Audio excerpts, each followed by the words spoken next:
Is this working? I think it is. Hi, class. How are you doing? I hope you are somehow enjoying time off. I hope you are enjoying your family being around you. I hope you got some plans for the weekend. I'm recording this on Friday, and most probably I'm going to try to upload it. Sorry, I'm going to try to upload it today. Well, my plans for the weekend are actually cool. I'm going camping, which is nice, a little outdoor activity. I might take your DSs with me to mark them. That way, nature will make me feel good about myself, and it will make me feel good about your essays. Yes, welcome to another class of literary theories and criticism. This is the second podcast that you listen to, and the third session of Marxist Literary Criticism. I do not need to really remind you of what we did in the previous podcast, because it's literally like a click away. So please, if you did not check podcast number 1, please go listen to it before you proceed with this one, okay? So we started dealing with Marxism. We explained historical materialism, how societies change, etc. And then we talked about the base and the superstructure, and how the base leads to the superstructure, how the socioeconomic base conditions the cultural superstructure, which is politics, religion, any cultural manifestation, any intellectual manifestation in a society. So if the socioeconomic base really conditions the cultural superstructure, how are we not aware of it? How come?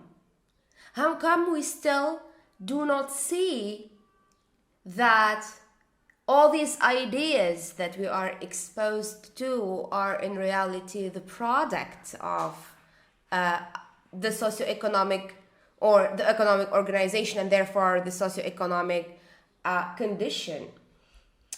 Well, the answer to that question is the idea that there are some forces, that there is something that is actually working really, really hard to prevent us from seeing this, from seeing how the socioeconomic base conditions the cultural superstructure. There is something preventing us from really becoming aware of our condition.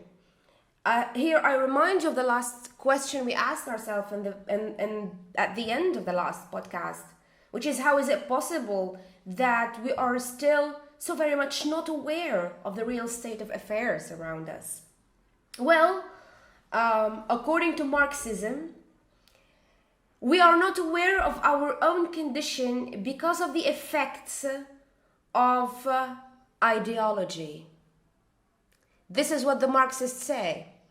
And here, ideology in Marxist usage, it is not, or it does not simply mean a set of ideas and beliefs that allow you to have your own perception of the world, like, I don't know, the Islamic ideology or the Marxist ideology or the Nazi ideology. Absolutely not. Absolutely not. According to Marxism, the usage that is, whenever we refer now to the word ideology, you have to understand that we are not referring to the definition that is in the dictionary. We are referring to the definition that is put forward by Marxists. And in Marxist usage, ideology is everything that gives us a changed, altered, distorted version of the world. It's actually that force that gives us a distorted version of the world and a distorted version of ourselves navigating the world. Ideology from a Marxist perspective alters our perception. It changes our perception. It allows us to conceive of ourselves, as something that we are not. Sorry, this is my Facebook and stuff popping up. Sorry. So actually, ideology is that thing that gives us a wronged image of the world and a wronged image of ourselves. Here I take you to Mahmoud Darwish's verse in his poem مديح الظل العالي that he wrote when, between inverted commas, of course, Israel invaded Beirut in 82 or 84. He says, والإيديولوجيا مهنة البوليس في الدول الحديثة أو القديمة, I don't know, من نظام الرق في روما إلى آفة الكحول ومنع الأحزاب في ليبيا الحديثة. So this ideology, of course, here he's not referring to the regular use. He is referring to the Marxist use of ideology. For Marxists, ideology makes us conceive of the world and conceive of our existence in the world as a natural one, which is a wronged image, because if you remember, we said that in Marxism there is no kind of human nature or a natural organization of society. So when we say that ideology makes us conceive of the world and of our existence in the world as natural, it means that ideology makes us see the way the world is organized as something completely normal and completely natural. Ideology makes us see the class system, the fact that there are rich people and poor people, as something normal, as something natural, while in reality, the Marxists, or Marxists in general, agree that it is not. So in this sense, or in doing so, ideology distorts reality in one way or another and falsely presents it as natural and harmonious. So according to Marxists, the class differences that we find under capitalism are absolutely contradictory, absolutely artificial, absolutely, in a sense, obsolete. In a way, how can the 1% own 99% of the means of production, and how can the 99% own 1% of the means of production, and how can we all do as if it is normal? This is the problem.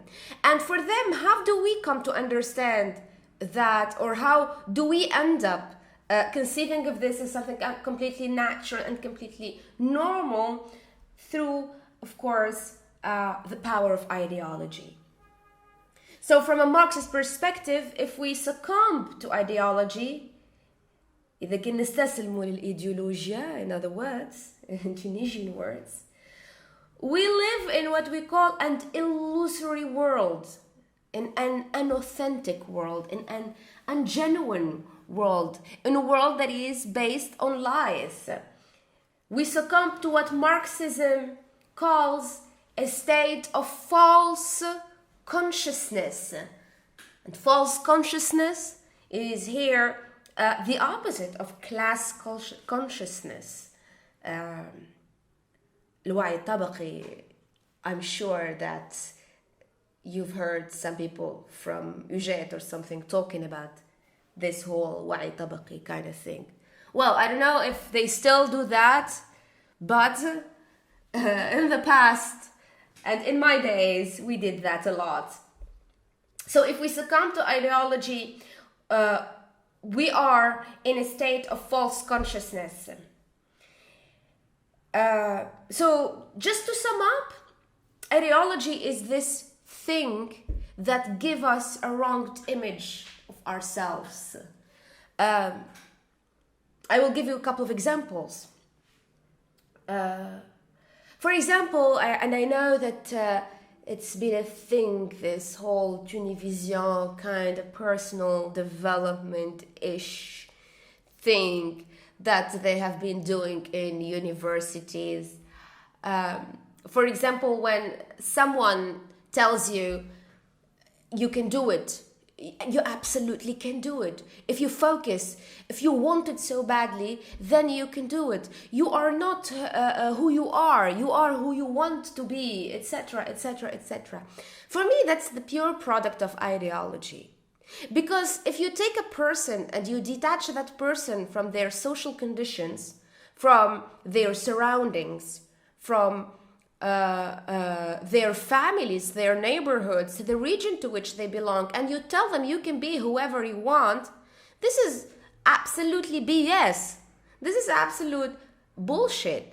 In a sense, we cannot really be who we are because a big deal of our lives is determined by our social conditions. So when we succumb to that idea of being able to be whoever we are just by thinking it, that is, not by concretely making something about it, then that is a state of false consciousness. And this is how this very new 21st century discipline, whatever, of personal development is literally based on, is to make people believe that they are something they are not, and to make them feel guilty if ever they do not reach that image of themselves that they think they are.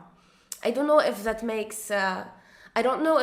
sense, but I can give you another idea. For example, about productivity or happiness. For example, if you go on Facebook, you find a lot of those cover photos, motivational pictures, etc., about how you have to be happy, about how if you think you are happy, then you will be happy. About how you make your own happiness. Yes, this is the sentence I was looking for. So you have these motivational quotes about how you can make your own happiness.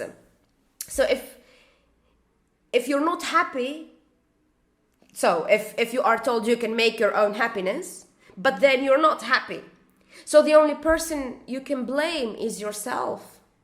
You cannot blame the system, because if you're not happy, then it is your fault. It's not the system's fault.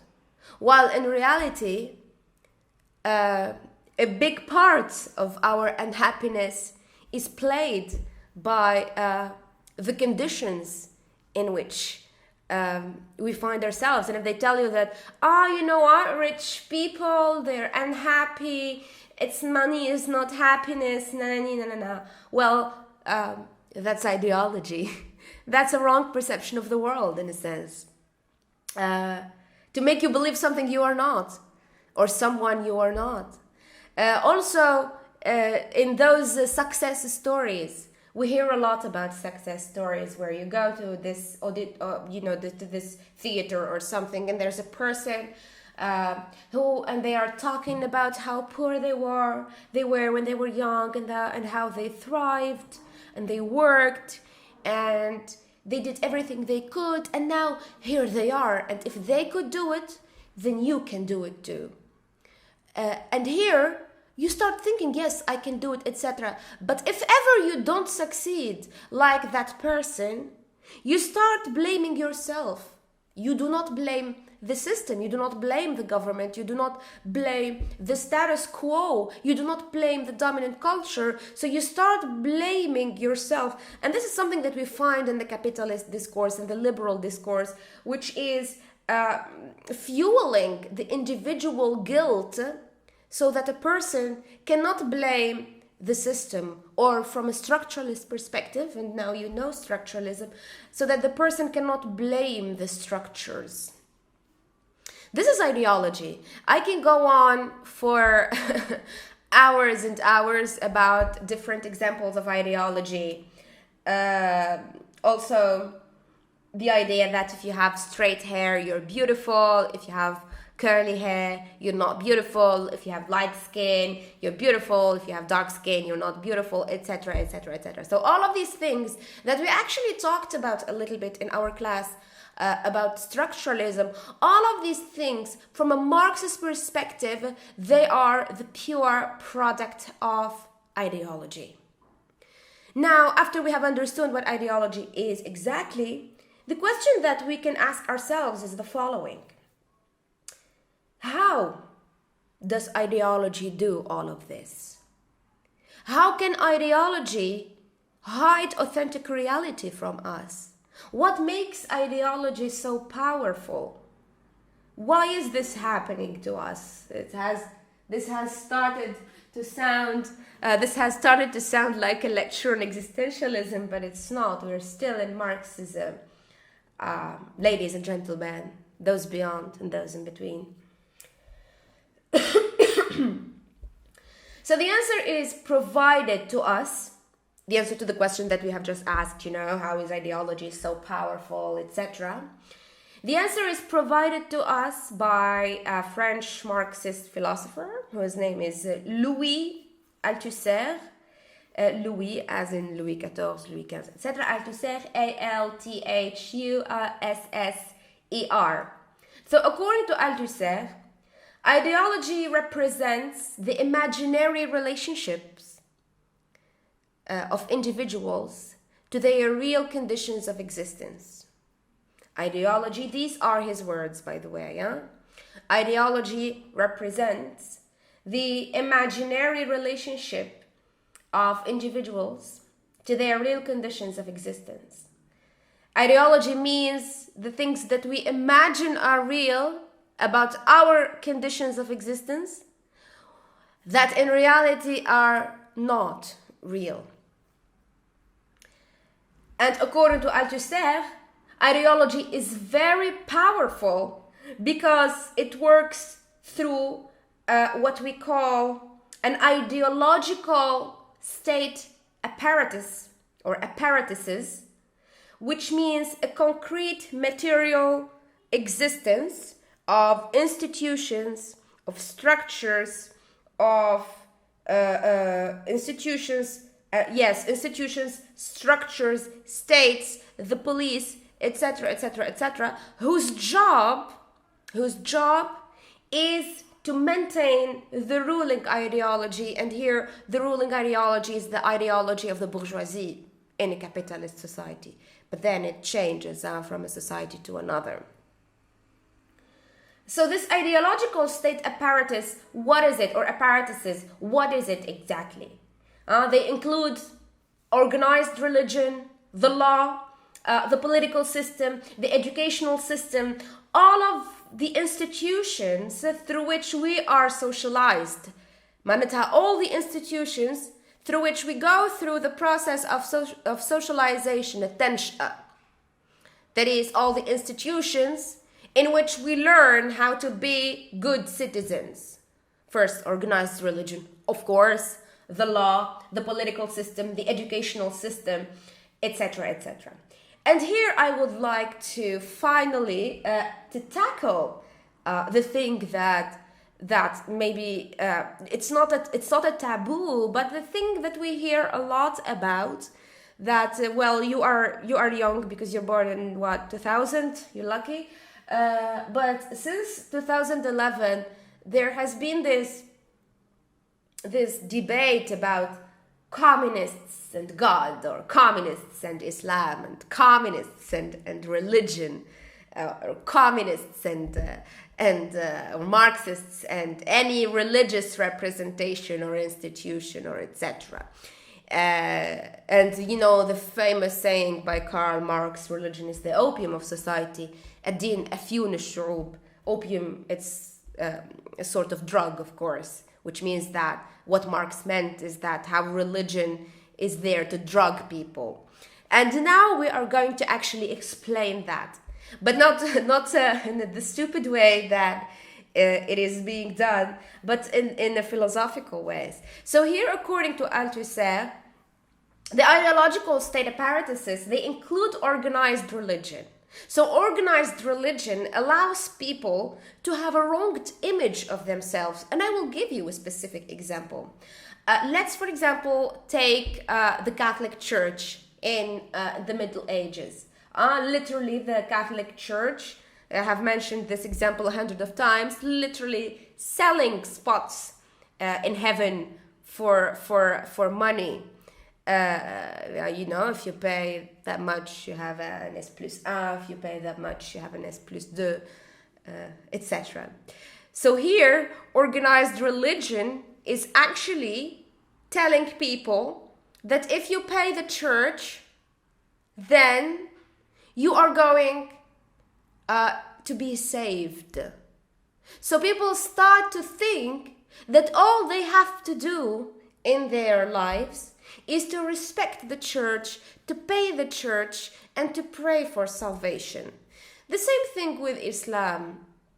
The same thing with Islam and with those people who are on TV or on YouTube or whatever, and who are literally telling people that if you be a good Muslim, if you just pray, you don't get involved with politics, etc., you be nice, you pray 5 times a day, you be good, you work, etc., then you will be granted heaven. You don't have to care about what's happening to you right now, because what's happening to you right now is not important. Only what happens in the afterlife is important.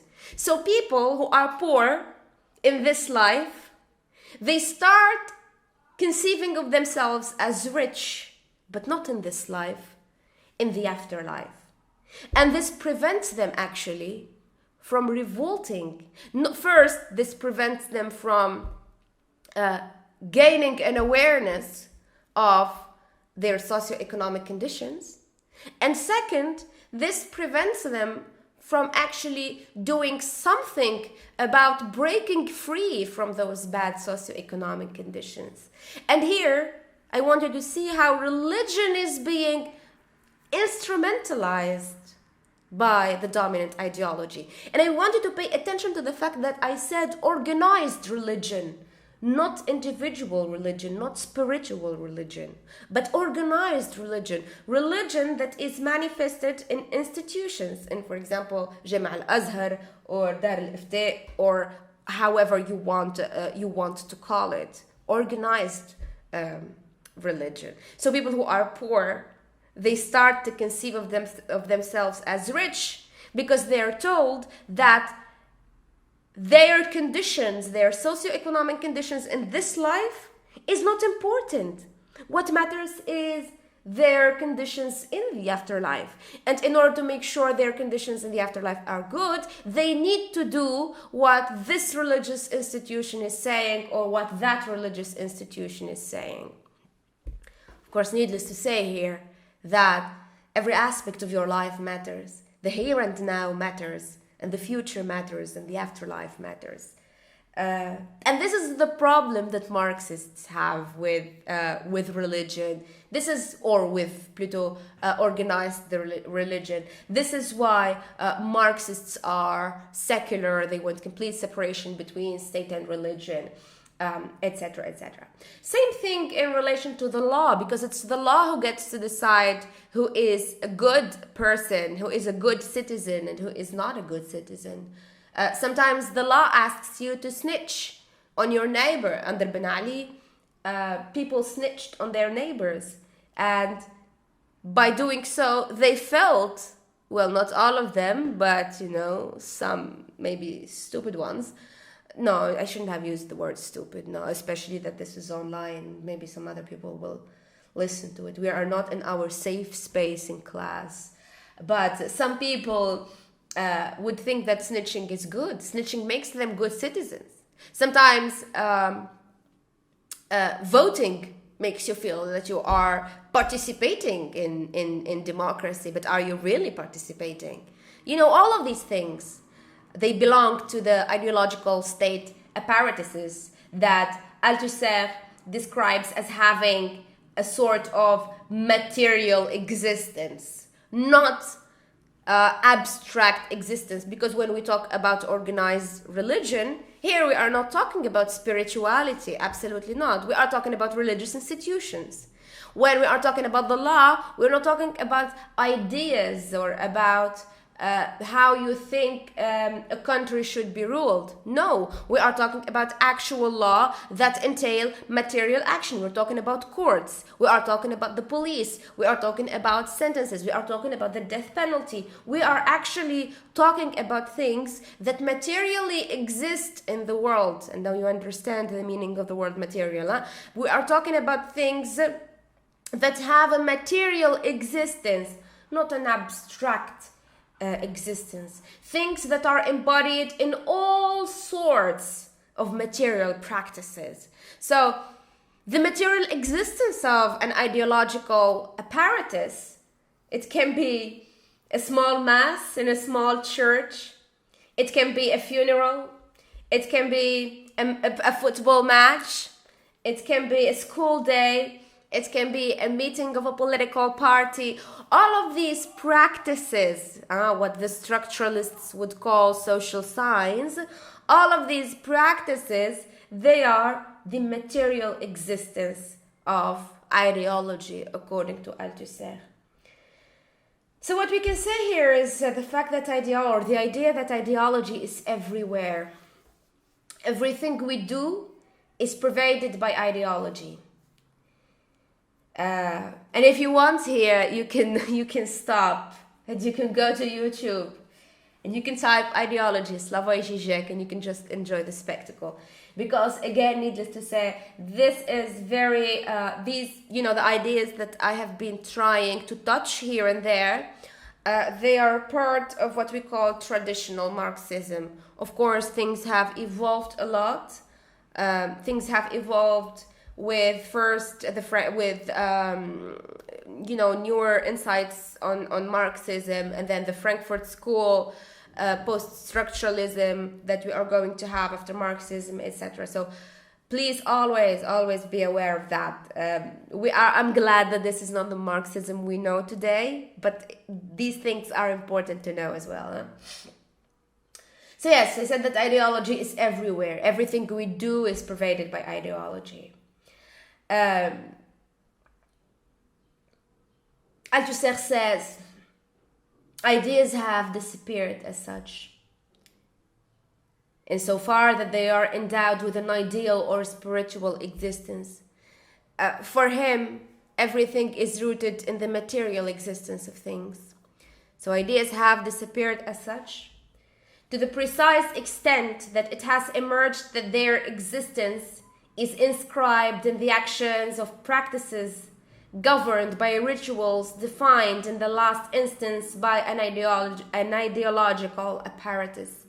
This means that everything we experience in the world, it has a material existence, and that material existence is generated by an ideological apparatus, which also generates ideology, which itself generates our wrong perception of the world and our wrong perception of ourselves. So, in reality, because ideology is everywhere, while we believe that we are acting out of free will, we are in reality acted by the system. In other words, the concept of free will under capitalism from a Marxist perspective is absolutely ideology. It's the product of ideology. It doesn't exist. It's not there. Because according to the Marxists, you cannot be a free person while you are socially and economically bound by the rules of the free market, in a sense. So this is what you should keep in mind, that ideology is everywhere, that we cannot escape it, that no matter what we do, we are always acting within the paradigm or being acted upon within the paradigm of an ideological state apparatus. Here I'm thinking whether I should delve more into the concept of ideology and from where it came and how it has acquired its immense influence, because Althusser explains it with Lacanian ideas, that is, ideas from the French psychoanalyst Jacques Lacan. Yes, but I think I would like to skip this. Maybe by doing that, I'm trying to tingle your curiosity, and maybe you are going to read it on your own. But I am going to now link the concept of ideology to literature in general. And this is only an introduction, because we have a third session that will be completely dedicated to literature. So Althusser's analysis paved the way for exploring how ideology works in literature. How can we detect ideology in literature? That is, how can we detect things in literature that give us a wrong image of the world and a wrong image of ourselves? British critic Colin McCabe, for example, who is Marxist, he conceives of the objective realism of the mid-19th century English novel as not so objective at all. He argued that novels such as Jane Eyre by Charlotte Bronte or Pride and Prejudice by, I think, is it hers? No, by Jane Austen? I'm not sure. Yes, Jane Austen. Oh my God. I had that first or second year. But you know me very well. That's not my type of literature and I hate it so much. But I had to read it like everyone else. So they argued, or he argued, that novels like that, they represent or they present their characters as essentially free, even if not all of them make use of that freedom, and that make us believe that we, like the characters, are also essentially free. For example, also in The Scarlet Letter by Nathaniel Hawthorne that we had last year, how Hester Prynne is described as a romantic hero who, no matter what happens to her, no matter the jail, the torture, the humiliation, no matter what happens to her, she will always be free and she will always see beauty in the world. And she doesn't conceive of herself as a victim. And that tricks us into identifying with the character and into seeing ourselves as essentially free as Hester Prynne, no matter what happens to us. So no matter how humiliated, tortured, exploited we are in this society, we will always conceive of ourselves as the romantic heroes of our own romances. And that, according to Marxists, is ideology.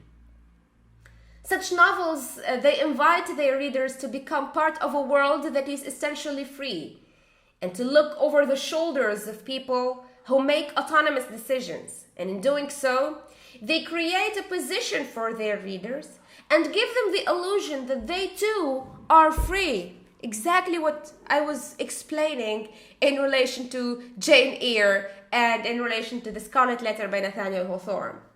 So just like ideology, such novels, they give their readers the idea that they are complete. They make them believe that they are free agents. And in that way, they make them complicit in their own delusion. So not only we let ourselves be tricked by ideology, but we participate in tricking ourselves by ideology. Same thing goes with all those Turkish films of, you know, the poor girl who marries a rich man at the end. So we start imagining ourselves as getting there one day, while in reality that rarely happens in the real life. I mean, poor folks for poor folks, rich folks for rich folks. That's how it goes. Also, all those romantic movies of endurance. Also, for example, and here I feel like I'm slightly sliding into a feminist territory, but it's like those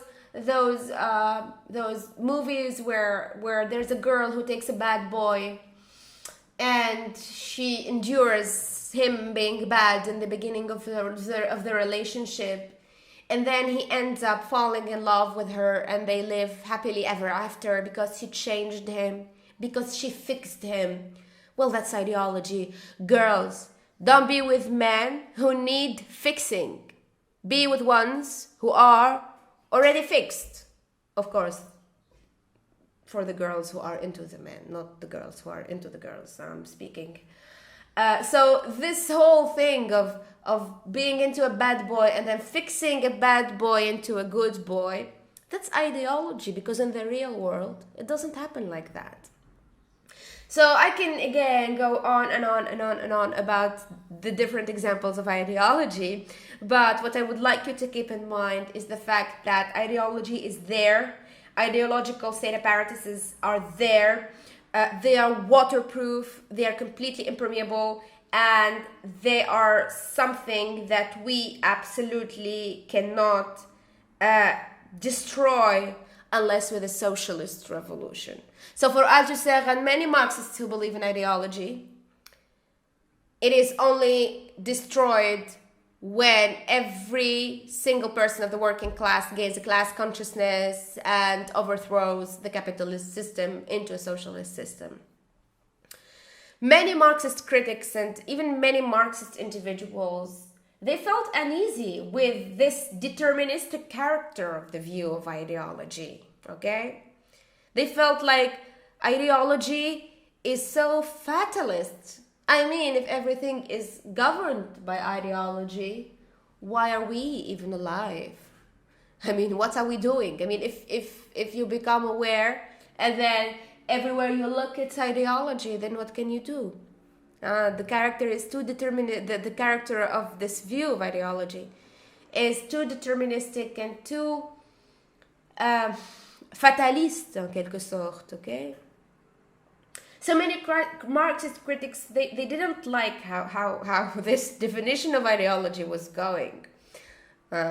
Because Althusser seemed to leave no room for any autonomous, non-ideological thought or action. So everything you do, everything you say, everything you believe is the product of ideology.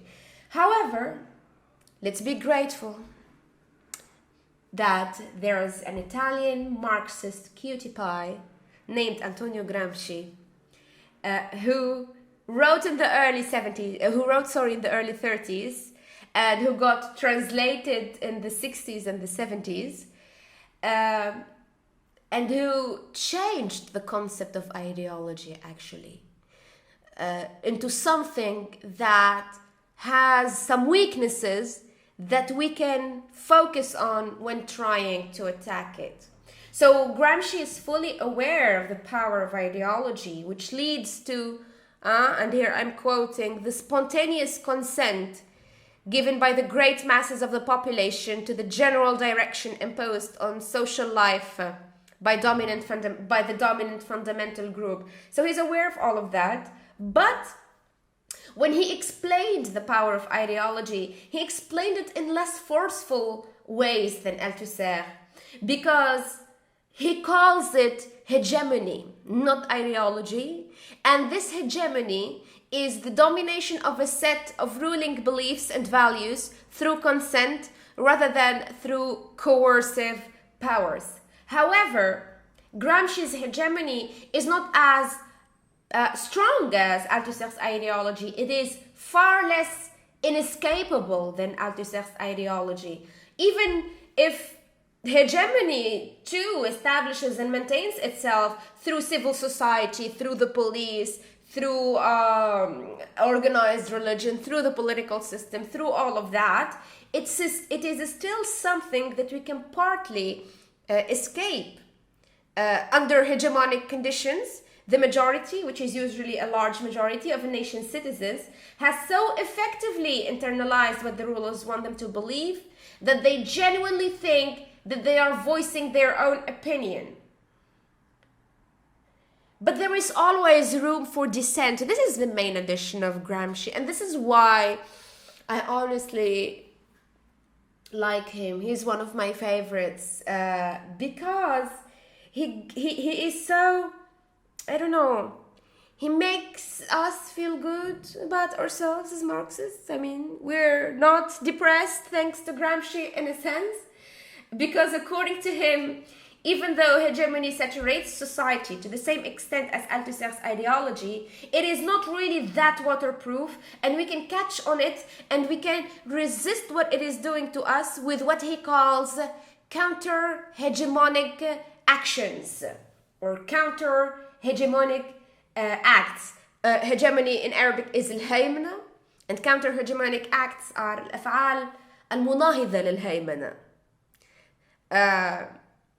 So when we do those small things, even if we can never completely escape hegemony, but still we can break it. So Gramsci conceives of hegemony as this huge wall that is in front of us, that is preventing us from seeing the world as it is, just like ideology. But this wall, we can make little holes in it through which we can look, هكا بيننا, and through which we can see the real world as it is. And by making a hole into the wall, you are actually doing a counter-hegemonic actions. Here, I always take the example of Khucha, my friend, the way she dresses, the way she presents herself to the world. Everything she stands for and everything she represents is a counter-hegemony, is something that makes a hole in this big wall that we call hegemony. Anything we do that disturbs the system is a counter-hegemonic action, according to Gramsci, of course. But this is something that I agree with.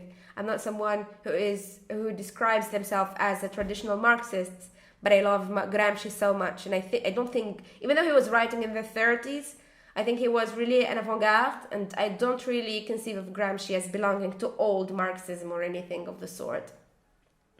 So, as I said, every little hole we make in the wall, anything we do to disturb the system, anything we do that makes organized religion angry at us, anything we do that makes laws angry at us, anything we do that makes the political system angry at us, anything we do that makes the educational system angry at us is a counter-hegemonic action. When you skip class and you don't show up, well, believe it or not, from a certain perspective, that can be considered as a counter-hegemonic action. By doing this, what we are doing right now, me recording this and you listening to it, it is a counter-hegemonic action that is done within a hegemonic paradigm, which is the paradigm of university.